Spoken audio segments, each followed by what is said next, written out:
Kemudian Musa dan Harun pergi menghadap Firaun, lalu berkata kepadanya, "Beginilah firman Tuhan Allah Israel.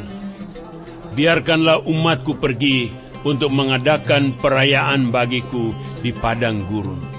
Tetapi Firaun berkata, "Siapakah Tuhan itu yang harus kudengarkan firman-Nya untuk membiarkan orang Israel pergi? Tidak kenal aku Tuhan itu, dan tidak juga aku akan membiarkan orang Israel pergi." Lalu kata mereka, "Allah orang Ibrani telah menemui kami.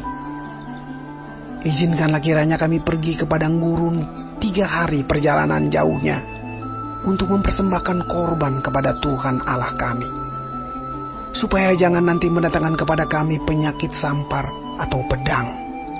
Tetapi Raja Mesir berkata kepada mereka, "Musa dan Harun, mengapakah kamu bawa-bawa bangsa ini melalaikan pekerjaannya? Pergilah melakukan pekerjaanmu." Lagi kata Firaun, "Lihat, sekarang telah terlalu banyak bangsamu di negeri ini.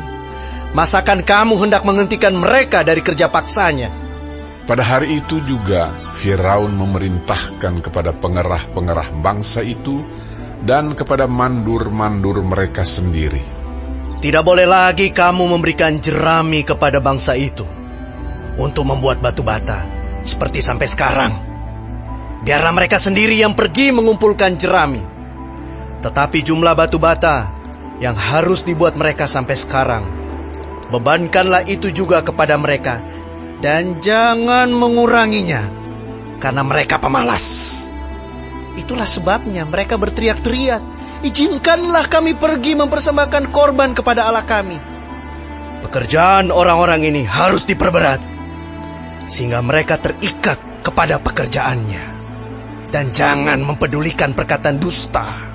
Maka para pengerah bangsa itu dan para mandurnya pergi dan berkata kepada mereka, "Beginilah kata Firaun, aku tidak memberi jerami lagi kepadamu.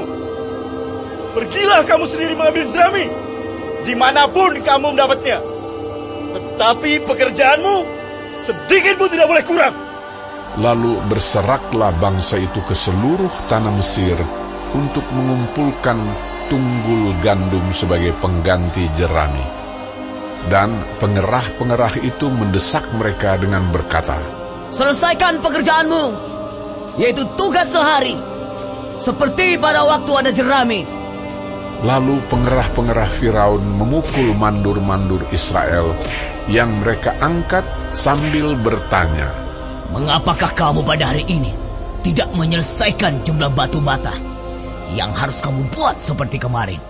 Sesudah itu, pergilah para mandur Israel kepada Firaun dan mengadukan halnya kepadanya. "Mengapakah Tuanku berlaku seperti itu terhadap hamba-hambamu ini? Jerami tidak diberikan lagi kepada hamba-hambamu ini. Tetapi walaupun begitu, kami diperintahkan buatlah batu bata. Dan dalam pada itu hamba-hambamu ini dipukuli. Pada rakyat Tuanku lah yang bersalah." Tetapi ia berkata, "Pemalas kamu, pemalas! Itulah sebabnya kamu berkata, 'Izinkanlah kami pergi mempersembahkan korban kepada Tuhan.' Jadi sekarang, pergilah, bekerja. Jerami tidak akan diberikan lagi kepadamu, tetapi jumlah batu bata yang sama harus kamu serahkan." Maka mengertilah para mandur Israel bahwa mereka ada dalam keadaan susah, karena dikatakan kepada mereka, "Kamu tidak boleh mengurangi jumlah batu bata pada tiap-tiap hari." Waktu mereka meninggalkan Firaun, berjumpalah mereka dengan Musa dan Harun yang sedang menantikan mereka. Lalu mereka berkata kepada keduanya, "Kiranya Tuhan memperhatikan perbuatanmu dan menghukumkan kamu, karena kamu telah membusukkan nama kami kepada Firaun dan hamba-hambanya.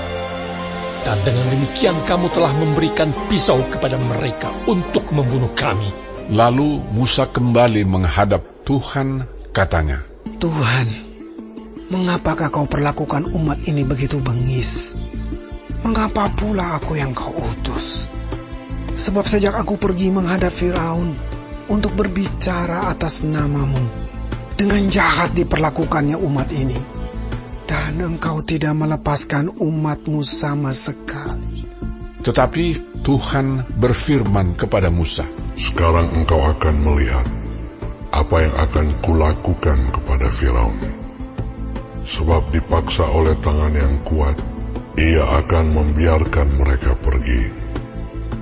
Ya, dipaksa oleh tangan yang kuat, ia akan mengusir mereka dari negerinya."